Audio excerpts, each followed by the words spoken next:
Hi everybody, it's Si again, and that's it. We've released all of our interviews for Halton Rocks 2020, and you now know the lineup on the night, and isn't it special? Can't wait for the night itself. I'm sure everybody watching this looking forward to it as well. But you know what? It kind of feels like somebody's missing. We got the Native Narcotics on, legendary frontman Clive Little, but because Clive's not got the internet at the moment and we couldn't Zoom, we couldn't interview him, and that just feels like a shame. And then, wouldn't you know it, only this morning the government have said you can visit each other at a distance of 2 metres in each other's back garden. Now, neither me nor Clive is upper class enough to have a back garden, but we do have backyards. So earlier on today, I gave Clive a visit. We sat 2 metres apart and we did a voice interview. Now, whereas all of these other interviews we've done have been really Halton Rock specific, because that's what everybody's been with me to talk about, and I'll say it again, Halton Rocks 2020, October the 10th, the studio, be there. This isn't really about that. We just wanted to include Clive, and as we know, they broke the mould when they made Clive. So there was no point sticking to a formula for an interview. So Halton Rocks is a little bit out the window with this one. Ladies and gentlemen, turn down the lights, pour yourself a glass of your favourite drink, and just enjoy the life and times of Clive Little. Clive Little, the man, the myth, the legend. Clive, thank you so much for joining us for a chat today. When it became apparent that we couldn't do a video interview, I was a little bit gutted that we couldn't really get you involved in the promotion for this thing. And then when the stars aligned and we had a bit of good luck, and the government announced that we could go into each other's backyards and do some voice recording, I was over here in a flash, because I really, really want to get your take on all this and get you involved and let people hear from you. So thank you for taking some time out to talk to me today, and thank you for saying yes to doing Halton Rocks. All right, thanks, Si. Yeah, I was pleased that you asked us to do it. Obviously, I love being involved in music. I have done since I was a child.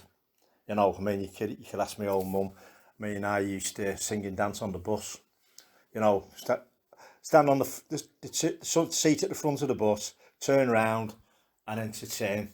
That was my little thing. And then obviously, Your passengers must have been petrified. no, I think I've pleased a few people, probably offended a few people as well, even at that age. Yeah, I was just brought up, obviously, through the 60s. I would like to the Rolling Stones, the Beatles, Yardbirds, Cream, Hendrix, Deep Purple, Sabbath, coming more into the 70s. And then I've just been involved in music all the way through, really. In one band or another. Some bands I was in a band called ISIS in the 70s, and that band could have gone places. Because I remember playing a gig in Chorley at the Joiners Arms, and Stuart, the bass player, was a bit of a pyrotechnics guy. And I didn't actually know that he'd put this sort of thing that exploded at the front of the stage, right? And so, of course, I'm stood over it. But what happened was, fortunately, I moved back before it went off. And of course, afterwards, I went absolutely crazy, and I said, what the hell? Why didn't you tell me that was there?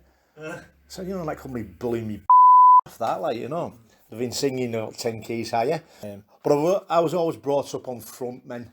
First person I can remember, but for being brought up on was like Mick Jagger. But not a lot of people knew that he nicked a lot of his moves off Tina Turner. Because if you noticed on early Stones videos, Jagger doesn't really move that much. He doesn't strut like he did later on. So yeah, you watch the old videos and the old footage of them on the TV, and you're like, well, he didn't do much, but it was actually Tina Turner that said that. She said the Stones came to watch us, and she said the next time I saw Mick Jagger, she said he was strutting about. And then obviously I discovered Arthur Brown, Ian Anderson out of Jethro Tull, later on Iggy Pop, And there was a lot of great frontmen in the 70s. I mean, I was fortunate enough to meet Gary Halton, who was in our the same pet, and he fronted a band called the Heavy Metal Kids. And I remember they supported Alice Cooper on the Welcome to My Nightmare tour about 1977, and Gary Oldman was all over Alice Cooper's props, and I thought, well, that probably won't go down too well. In fact, if I'm not sure, he got kicked off the tour. But I remember he played the line in Warrington, and I'd got down there early, and I was in the bar downstairs. I went and sat down, and then later on they played, and he got on top of the speaker stacks, and they were like rocking back and forward like this, and one of the roadies was, basically get your ass off there, like, kind of thing.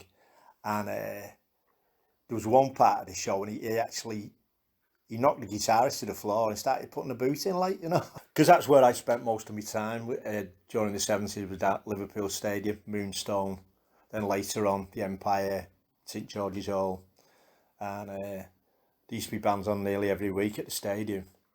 And the Moonstone, I probably used to go down there every night. Okay, thanks for that, Clive. So that's like a little bit of your life and times. But what I find really striking when you're talking about your life and times and your life in music there is there's not much of that story you were telling me then that's about, I was in this band and I played there and this was my experience. When you're at your most enthusiastic about music, you're talking from the point of view of a fan. You always want to talk about the bands you've listened to, the experiences you've had. Do you feel that way? You are a musician, you are a singer, but more than anything, you're a music fan, aren't you? Yes, I've always been a music fan. See, rock music never dies. You might all go underground for a bit, and then, because I mean, you've always got the music press who have to pigeonhole something, which I don't like. It's either thrash metal, heavy metal, hard rock, speed metal. Why do they have to? It's just rock and roll music. Why? I don't know why they have to pigeonhole everything.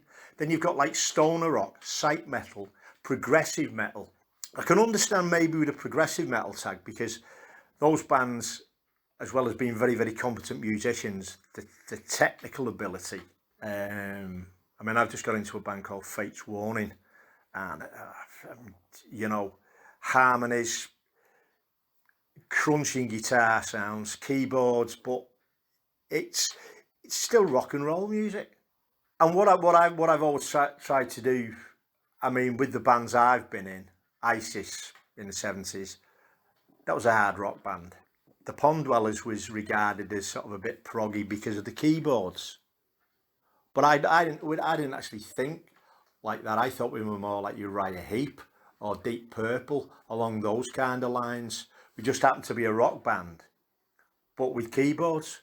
Like you played in the early version of the Narcotics, and I used to love the way you played, because as you get older, your voice changes, and I've always had a fairly deep voice, and sometimes that's not always what I'd call compatible with rock music sometimes, but you have to use your strengths. I do take it I do take that side of it really seriously. Yes, people always know me for the entertainment side of it. Yeah, and I love that side. I love that side of it as well. But for me, the vocals are most important. I like experimentation in music. I like trying things different ways. You can do any song any way you want to do it. You could turn an heavy metal song into a bluegrass song. Yeah, so in your answer there, Clive, there's a number of points that you made there that I'd quite like to return to and just explore in a bit more depth. In particular, when you're talking about the music that you love and the music that you listen to, you make the point there about a band you got into recently, as well as talking about some of those bands who you still listen to now, who you've loved all your life. And, you and I hang out quite a lot, but we we used to like a glass of whiskey together and a chat about music and one thing and another. And as well as being into all of those historic rock bands, some of which are well known, some of which are a bit more obscure, I know you're very current and you like to keep up to date. And I know from talking to you during this lockdown, you should probably have shares in Amazon now, because you've been going. I know since this lockdown started, you've been on an absolute Amazon friendly, buying all the stuff that you want to listen to right now. So I know you listen to a lot of very modern music and a lot of recent bands.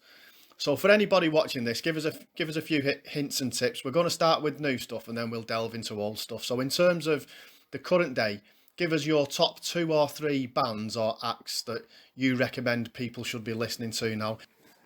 Well, Black Mountain are the sort of, they come under the psychedelia kind of label, but I think they're a bit more progressive, and I've got about 4 of their albums. All the songs are different.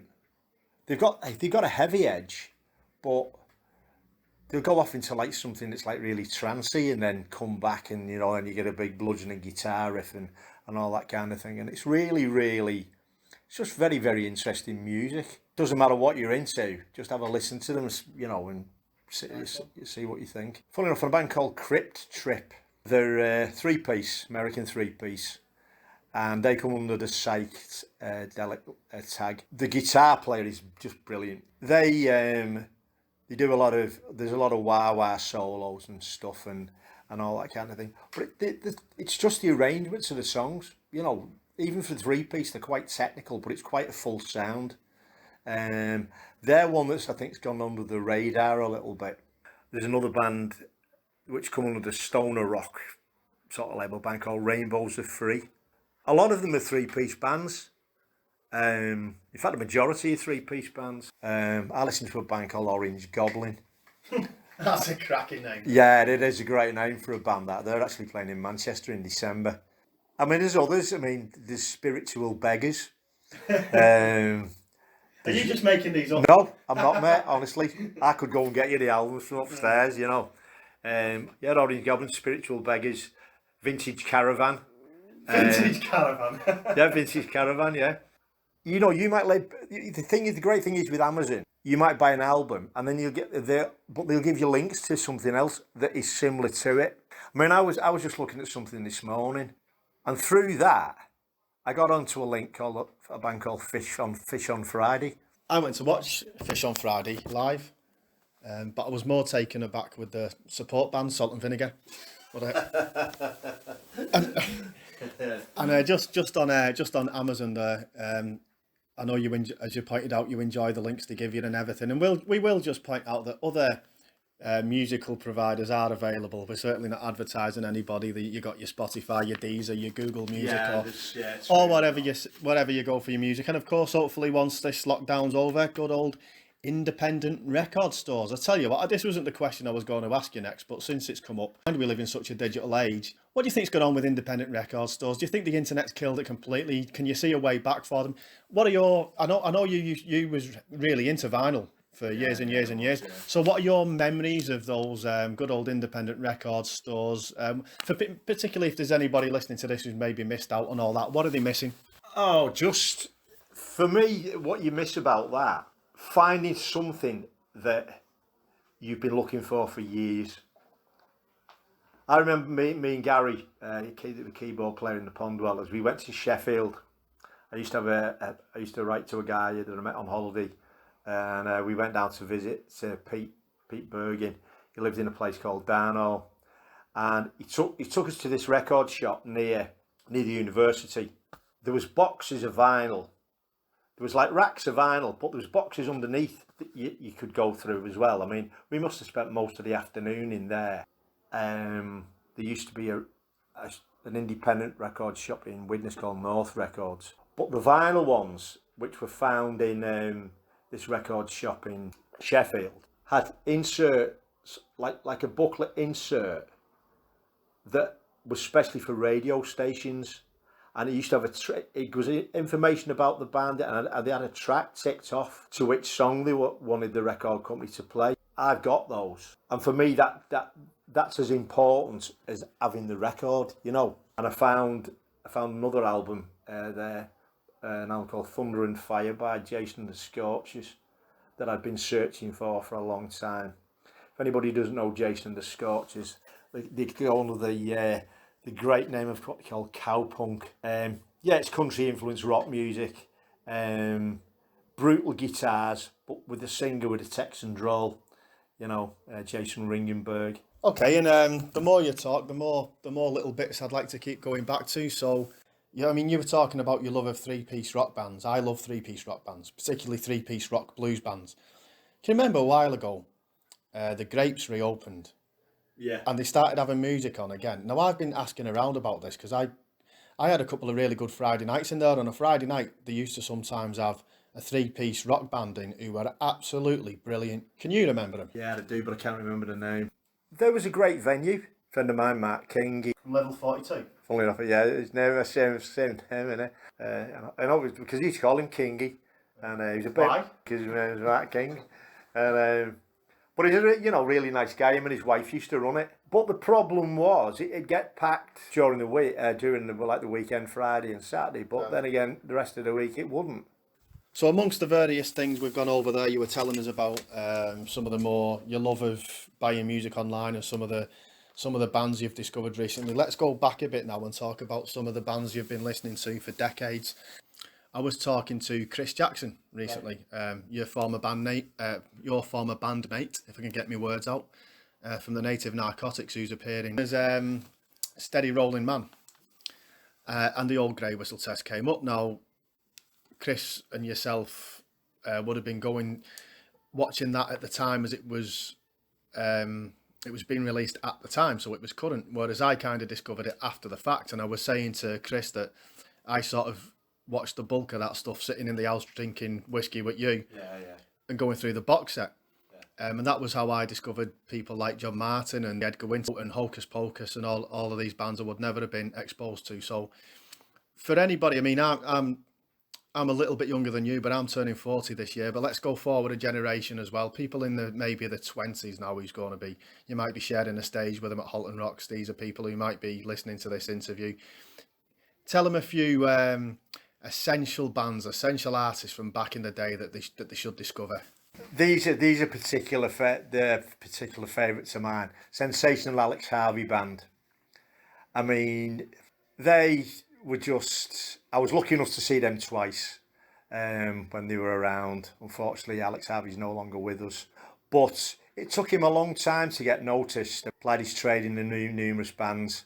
And then I think it must have been when he was late 30s, early 40s when he got the Sensational Alex Harvey Band got noticed. And when he was singing, Alex Harvey, he always had like an evil glint in his eye. They were I just thought they were quite unique in a way. He always used to wear a leather jacket and he had like a striped jersey or a t-shirt kind of thing underneath. Other bands from that period, Johnny Winter, fabulous American blues guitarist, Edgar Winter, his brother. They were the ones who did Frankenstein.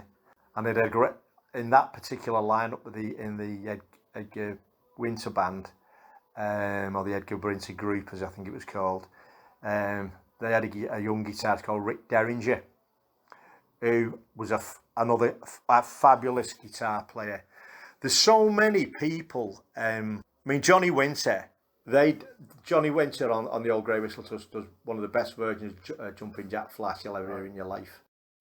Awesome. So loads of good stuff there, music that you've been into from decades gone by, and you've thrown us down a good quite a few good YouTube hints and tips there for stuff to listen to. So in particular, when I go home, I'm going to go on YouTube, Johnny Winter with Jumping Jack Flash. So there's a good YouTube tip. And, you know, seeing as we're doing that, I'm going to throw one into the ring from Old Grey Whistle Test as well. And if anybody's interested, get on Billy Joel's version of Root Beer Rag from the Old Grey Whistle Test, because that's pretty magical. That's really good. Awesome version. Now, we got onto the Old Grey Whistle Test there. I just wanted to talk about older music, to be honest, but particularly I mentioned that series because it came up with your former bandmate, Chris. And that leads me nicely into your current and former bandmate, John Grimes, who I was speaking to recently. He's playing with the Narcotics at the moment. I know you've played with John before in £1 Million Giveaway. But one of the things John was telling me when he was talking about the Native Narcotics, I asked John about how he got involved. And John was telling me that in the first instance, he was actually only going to record you. At first, you were planning to do an album, and he was recording, but the album never got finished. And if I've got the story right, I think there's maybe 6 or 7 tracks of a Narcotics album nobody's ever heard. So what can you tell me about that? Yeah, I think you will hear those songs in the future. Whether John records them or whether we were just going to try and do like a live recording. It sort of went south a bit, if you like. I actually thought the recording was quite good, from the 2 tracks that I heard. I mean, there's so many songs that have sort of gone by the wayside a little bit, I'm not saying that they won't be done again, but sometimes I'll go, there's something not right about that, or that's not working, and because I think we're all quite critical.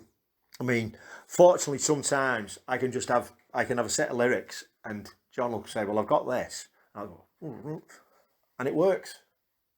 Then other times I'll have to write lyrics for a particular song. And I mean, one of my old favourites was "Searching for a Vein," which me and Chris wrote. Is that on the White Tables album? Yeah, it is. Yeah. Concrete jungle, high-rise flats, illegal handouts, baseball bats, hustling the street for another fix.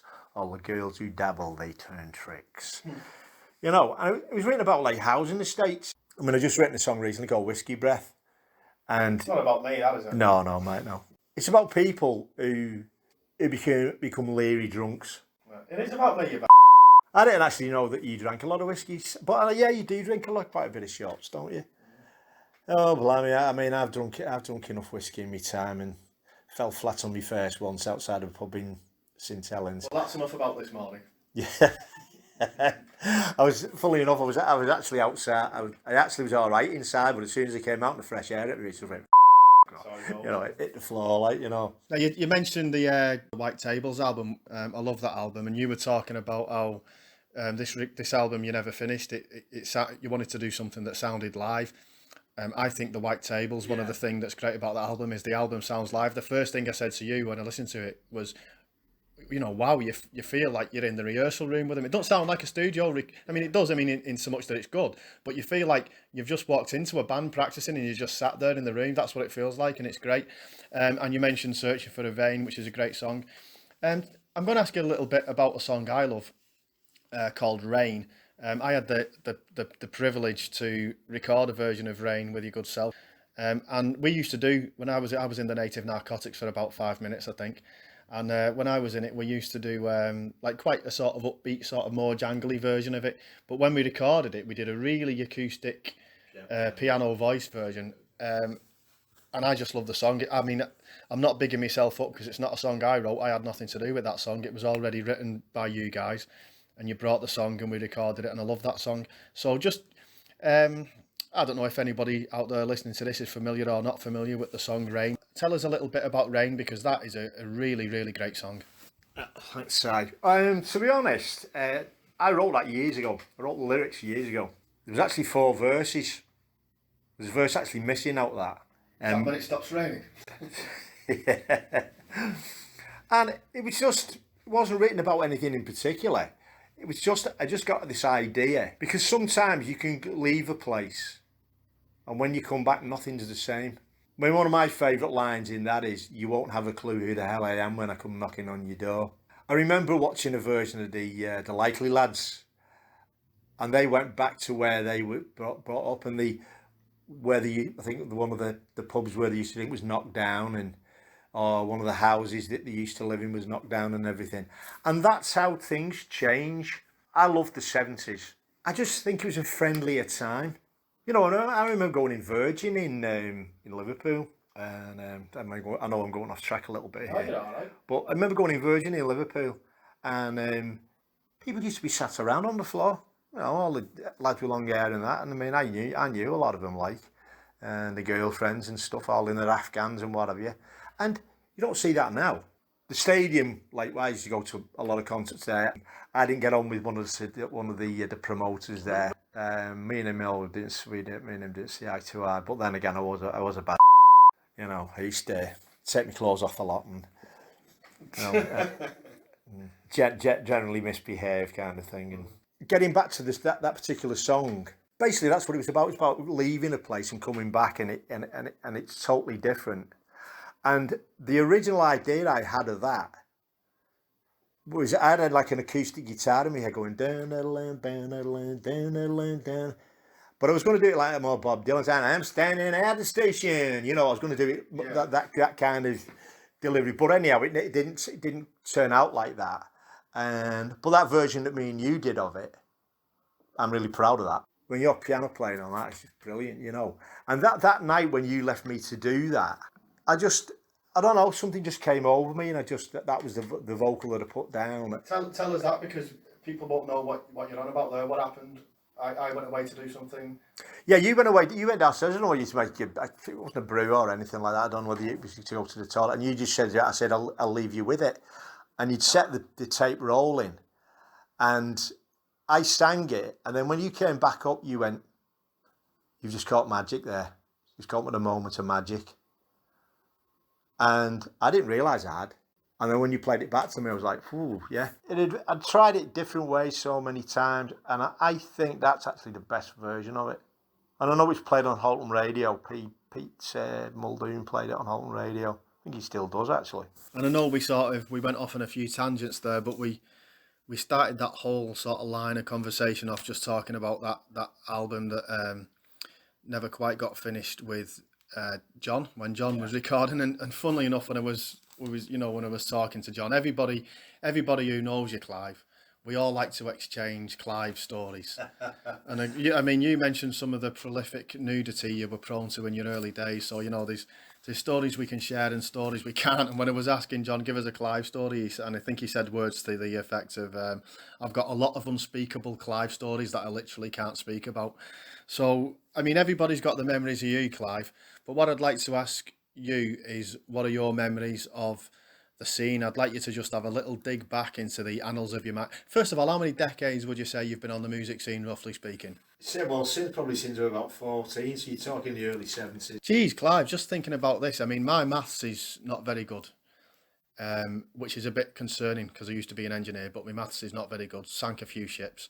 But if there's anybody listening to this, they might correct me in the comments. But I'm thinking, if you started in the early 70s, come 2020, you must be coming up to 50 years on the music scene, which is phenomenal. So have a dig back through your memories and share with us some of your favourite memories. I mean, I started trying to put a band together probably when I was about 10 or 11.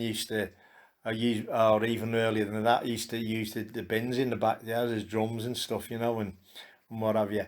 And I always had it in my head that I'd like to be in a band. And then probably the first band I was ever in, I remember, was Void, and we actually played at the Windsor Festival. It was the year that all the Hells Angels kicked off, but fortunately for us, we'd already left by then. A band that I should have mentioned earlier was the Chaps, because we used to play a lot down at the Derby. Then that was the time when there was Wake Up Africa, there was Halfway to Eddie's. There was a lot of different bands around at that time.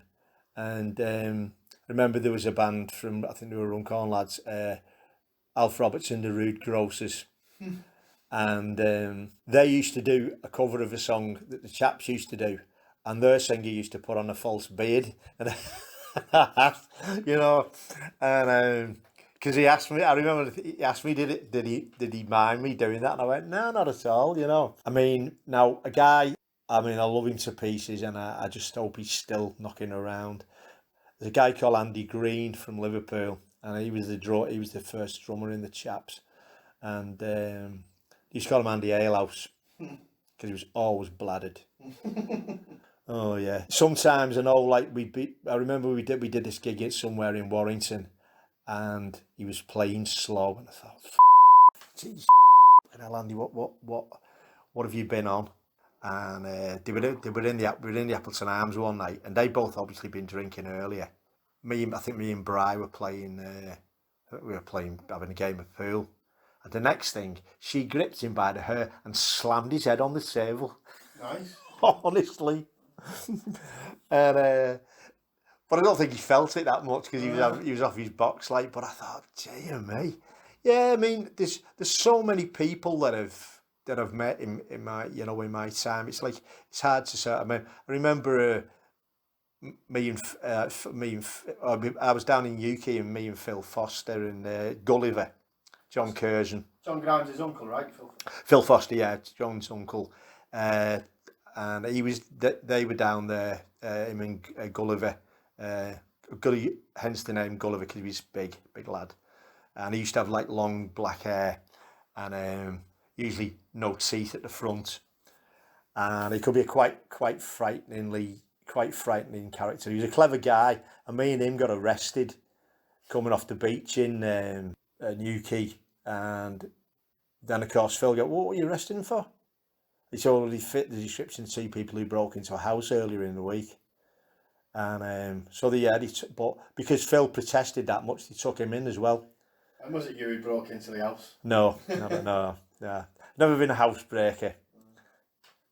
Fancy being the milk tray man now and again, like, but never broke into anybody's property. I'd like to see that. I'd like to see the milk tray advert with you instead of the normal milk tray guy bursting into. Never mind through the open window, just bursting in through the window and smashing it to bits and launching into your dance moves and sending chocolates flying all over the bedroom. Yeah, probably be naked as well though. Obsessed with nudity, Clive. Tell us, where does this obsession with nudity come from? Like the freedom of it. Well, it was just something that I wasn't the only one who did it in them days, but I was sort of renowned for it because I did it at the stadium. I don't know how many times. I remember when Budgie were playing their great Welsh band. Me and about 6 other lads, we ran across the front of the stage, and I remember Burke Shelley, the bass player, a couple of weeks later, he did an interview in Sound. He said, "We love playing Liverpool. We get streakers." Oh, believe me, I wouldn't get away these days. If I was young these days, I wouldn't get away with half of what I used to get away with. You know, they were the doorman, yeah, they were strict, but to a degree, but they just give me a clout round here and go, "Clive, get your clothes on." Yeah. That was what it was like. I mean, there was an old chap who used to work on the door at the Empire, like an old, obviously been in the army and that, and he used to stand there in the uniform. He had medals on, and he used to see me coming and go, "You're going to behave yourself tonight," and I go, "I'll think about it." And he said, "I know you will, but you won't, will you?" And then he just gave me a quick clout across the head as when I went in. But one of the best things I can remember, I actually got barred from Liverpool Empire. I remember it was an Aerosmith concert, and the weight of the people at the front were pushing the barrier up. Well, I was right at the front. When the gig ended, I was still down there talking to somebody, and one of the security came over. He said, "We'll have you for this." I went, "Well, what have I done?" And they used to see me as like the inciter of it all. Anyhow, I went to get tickets for something at the weekend. Went to the box office at the Empire, and I was with another lad, and I think it was Al Swig, and there was a fellow waiting there, and he said, "You're barred from all forthcoming concerts." I went, "What for?" "Well, yeah, what have I done?" And then he said to Alice, "And then anybody seen with him will be barred as well." So I thought, right, I'm gonna have you. So goes home, tells me dad. My dad said, "Right." He said, "Have you got anything on him?" I said, "Well, I can mention certain things about security that they clout people when they stand up just to go to the bloody toilet and stuff like that." My dad wrote a letter to the manager. My dad threatened him with solicitors and this. And anyhow, sent the letter, got a letter back saying your son will be allowed into all four. In fact, I've still got the letter somewhere. I'll have to dig it out. He'll be allowed to all forthcoming concerts. And then on the night that he actually went back, goes to the door. This security bloke comes over. He goes, "You're barred." So I handed him the letter, and I just went. So that probably didn't go down too well either, you know. You've given us some great memories there about people who you've met and circumstances you've been involved with, and some good stories. I want to dig, if I may, a few more memories from you, but I want to get Widnes specific. Well, not Widnes specific. I want to get Halton specific now, if I can. And we're going to talk about some of the venues, because there are things about this music scene that have never changed. The sense of community, the quality of human beings that we have, the amount of talent. But there are things that do change, and one of the things I think that's changed significantly is the venues. The venues that we've got are brilliant, but only in so much that there's not very many of them anymore compared to what there used to be.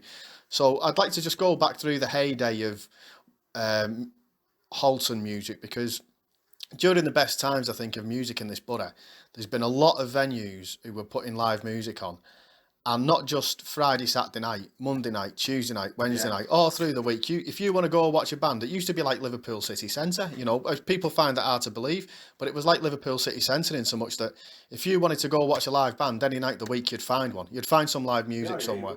So let's go back through that, and you share with us, please, your memories of the borough's venues.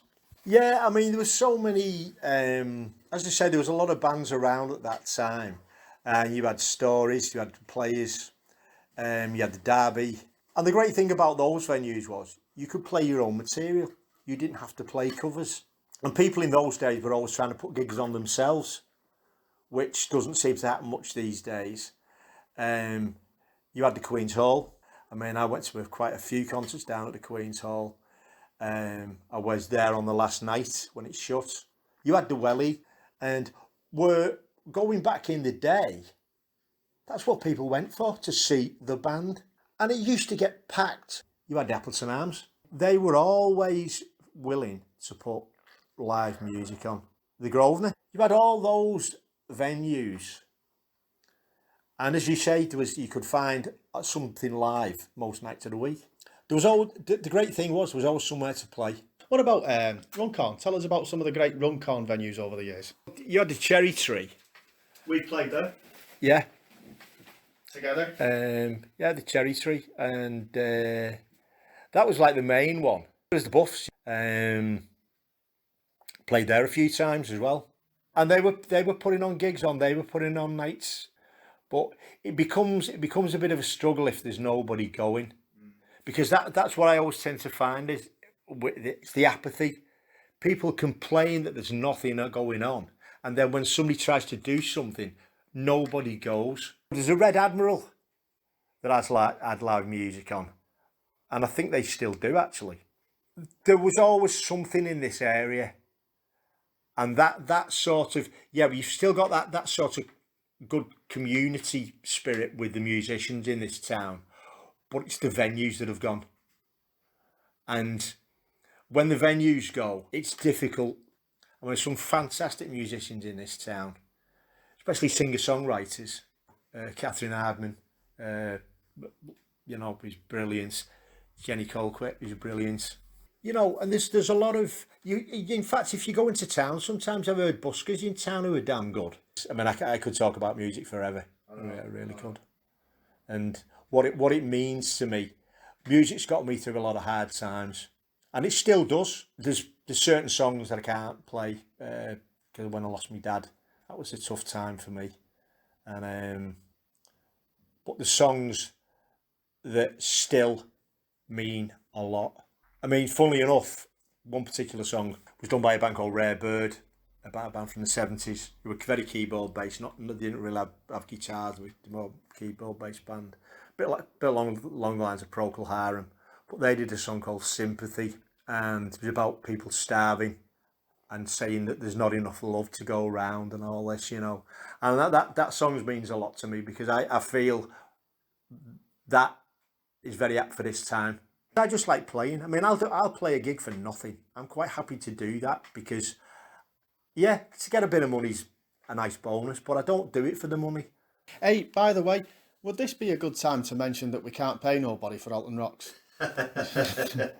Yeah, and you mentioned that maybe your days of climbing things and whatnot and being crazy Clive maybe behind you. I hope not entirely anyway. I think the first time I ever met you, I was working as a young man, a very young man, I must have been about 18 or 19 at the Welly. And I was always interested in the way that pubs were ran. And I was the Kellys ran the Welly at the time, and I was always nagging them, you know, let me do a bit more, let me have a bit more responsibility. And they let me start booking bands. and we got. I think you must have been with the Pond Dwellers you were with. Yeah. And we booked you. Right? They let me book you. And it was a crazy Friday night or something like that. The bar was like 6 deep, so we're just trying to get the pints poured. And I think it was, I can't remember which of the Kelly brothers, but I think it was Lee, who just kind of quietly came up and nudged me on the shoulder. Was like, "What?" He said, "Have you seen this?" I said, "Seen what?" And he sort of gestured over to you, and you were halfway up the upholstery. Your t-shirt had gone, the microphone was hanging around your neck, and I was like, "Oh, geez." And I thought, well, that's the last responsibility they're going to give me. But no, it was a great gig, and we had many more after that. But this whole Mad Clive thing, everybody knows Mad Clive. Everybody knows the persona. When I joined the Narcotics, I think you'll remember me saying to you, "Do you know what, Clive? You've done that now. Everybody's familiar with that. Everybody knows you're Mad Clive. I want to bring your vocals to the forefront. I want people to remember you in this project as the great rock and roll singer that you are." But let's dive back into Mad Clive, because when I say Mad Clive and the stuff you do and your antics and your crazy dancing, everybody listening to this knows exactly what I'm talking about. We've all seen it firsthand. I remember at one point we did a Halton Rocks one time, and we needed to get something out of a cupboard, an airing cupboard or a storage cupboard or something. This is halfway through the night, and we opened up the door to this cupboard, and you were sat in there on the shelf for who knows what reason, dancing away. So let's go back to it. Where did it come from? Where did Mad Clive come from? How did it start? What's it all about? Describe it in your own words, if you could, Clive. Well, as I said, I've always been brought up on frontmen, and I was 14, and I saw Arthur Brown's Kingdom come at Liverpool Stadium, and that particular gig changed my way of thinking. I thought, I want to be like that. I want to be a front man. So probably the influence of obviously all the people I spoke about before, Mick Jagger, Iggy Pop, Arthur Brown, Ian Anderson, all those particular people, Captain Beefheart, people who put up, as well as being great vocal performers, they've also got that sort of manic. It's like Bon Scott over AC/DC. Bon Scott was probably one of the finest rock singers going, and he always had that cheeky glint in his eye. And especially when I was in the Chaps, I used to go and try and find, because Bry used to dress up in, he used to have like brothel creepers on, Teddy Boy shoe, like a long drape coat, a mullet up here, makeup usually. And I thought, well, I've got to get a different persona to that. So I used to go and try and find, I thought, I'm going to be the George Melly of rock. So I used to go and try and find the most horrible shirts, jackets, ties, sticky bows that I could find. Get shirts with the collars out here, horrible checks, striped pants, checks, anything that was really gross. As Andy Ignat used to call me, he used to call off suits, like, and braces, and that worked. And I used to have I always used to wear like baseball boots or something on my feet, big trilby, big fedora. It worked. And then obviously when you know, I mean, I used to be like all over the place. You know, I mean, I'd climb up on top of anything. Even going back to the 70s when I was in Vicious, I was still a performer. And then of course all the wild dancing came about. Yeah, the dancing, the wild dancing. It's not just wild. It's very specific. It's something that is instantly recognisable as you. I've not seen any. I mean, you maybe got it from somewhere or inspired from somewhere. You can tell me, but I've not actually seen anything that I could say. Well, if someone was to ask me this dancing that Clive does, what's it like? Who else is it like? I couldn't tell you anybody. And anybody listening to this who's seen you knows what I'm talking about now. This specific dance style that you do. Has that come from anywhere? Is there a story behind that? What can you tell us about it? Again, that came from Arthur Brown in a way, but I've always danced like that even before. I remember when I first moved down here, I was 9, and there used to be bands that played in the bandstand in the park, and I'd go up there and I'd dance my heart out. And I remember some girl saying to me, she said, "You can dance for a young kid." I never. I remember doing that some sort of like dancing at school. I mean, but it was like the classical dancing, you know, like the foxtrot and all that kind of thing. But I've always been interested just generally in dancing. I mean, one of my favourite film clips is Gene Kelly singing in the rain. That the up and down that the pavements. Some of Gene Kelly's stuff. I mean, I actually went to a ballet once at the Empire. A girlfriend of mine, she took me like, and she said, you know, come along and I was like, bloody ballet. But I was that impressed with it. And so what I did, I mixed a lot of different things together. I sort of, yeah, all that kind of stuff, but the strutting kind of thing as well, and the sort of like robotic kind of the dancing and movements and what have you, and jerky sort of movements, probably that Captain Beefheart did and all that kind of thing. But a lot of it was my own, and I just took bits from different people, you know, put them into my own style of dancing. I remember I played with the Pond Dwellers at the King's Head Inn, and there was two brothers there, they came up. We did our first set, and they both came up, and he said, "I say Ian Anderson." He says Arthur Brown. I said, "Well, you're both right." But my dancing days ain't over yet. We all hope your dancing days aren't over, and I'm sure that they're not. There's plenty of life in you yet, Clive. It's been an amazing chat with you.